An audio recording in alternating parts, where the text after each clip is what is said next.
దేశంలోని ముఖ్య నగరాలైన ఢిల్లీ, ముంబైలో భారీ వర్షాలు కురుస్తున్నాయి. ఢిల్లీలో కురుస్తున్న వర్షాలకు పలు ప్రాంతాలు నీటితో నిండిపోయాయి. దీంతో భారీగా ట్రాఫిక్ స్తంభించింది. మహారాష్ట్రను భారీ వర్షాలు ముంచెత్తాయి. రాష్ట్ర వ్యాప్తంగా విస్తారంగా వర్షాలు కురిశాయి. ముంబై, పూణే లాంటి నగరాలను భారీ వరద ముంచెత్తింది. ఇళ్లు, దేవాలయాలు, కార్లు మునిగిపోయాయి. జనజీవనం అస్తవ్యస్తమైపోయింది.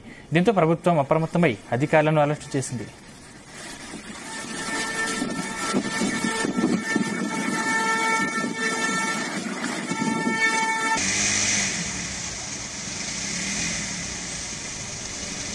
నీట మునిగిన ప్రాంతాల్లో ప్రజలను సహాయక సిబ్బంది సురక్షిత ప్రాంతాలకు తరలించారు. మరోవైపు వరదల కారణంగా ఇప్పటి వరకు 6 చనిపోయారు. విద్యుత్ షాక్తో 4, డ్యాంలో పడి 2 మరణించారు. మరోవైపు ముంబైలో భారీ వర్షం ముంచెత్తే అవకాశం ఉన్న నేపథ్యంలో రెడ్ అలర్ట్ ప్రకటించింది. ఇక భారీ వర్షం కారణంగా విమానాశ్రయంలోని విమాన సేవలు దెబ్బతిన్నాయి. ఇండిగో, స్పైస్ జెట్ సర్వీసులు నిలిచిపోయాయి.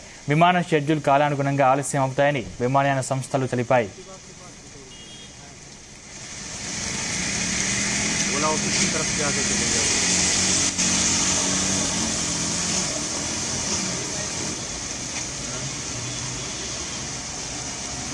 మహారాష్ట్రలో వర్షాలు దంచి కొడుతున్నాయి. ఎడతెరిపి లేని భారీ వర్షాల కారణంగా జనజీవనం అస్తవ్యస్తమైంది. ఎక్కడికక్కడ వర్షపు నీరు నిలిచిపోవడం, ఇళ్లలోకి నీరు చేరడంతో ప్రజలు తీవ్ర ఇబ్బందులు ఎదుర్కొంటున్నారు. మరోవైపు భారీ వర్షాలు కురిసే ఛాన్స్ నేపథ్యంలో ఇళ్ల నుంచి బయటకు ఎవరూ రావద్దని పోలీసులు హెచ్చరిస్తున్నారు.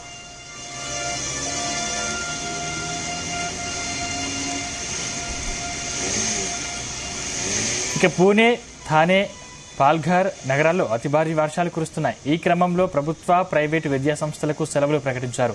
మరోవైపు ముంబై, పూణే సహా పింప్రి చించ్విడ్ నగరాలకు రెడ్ అలర్ట్ ప్రకటించారు వాతావరణ శాఖ అధికారులు. భారీ వర్షాల కారణంగా ముంబైకు పలు విమాన సర్వీసులు రద్దు అయినట్లు తెలుస్తోంది.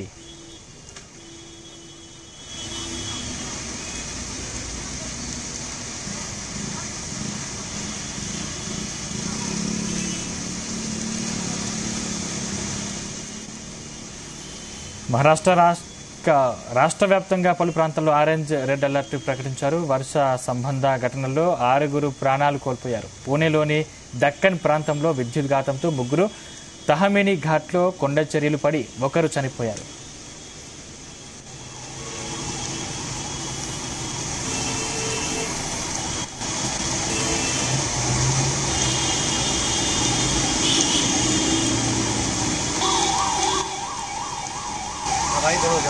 జలదిగ్బంధంలో చిక్కుకున్న వారికి కాపాడేందుకు సైన్యం రంగంలోకి దిగింది.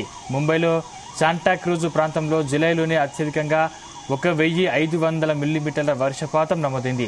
నగర చరిత్రలో జూలైలో 2 అత్యంత భారీ వర్షపాతం ఇదే.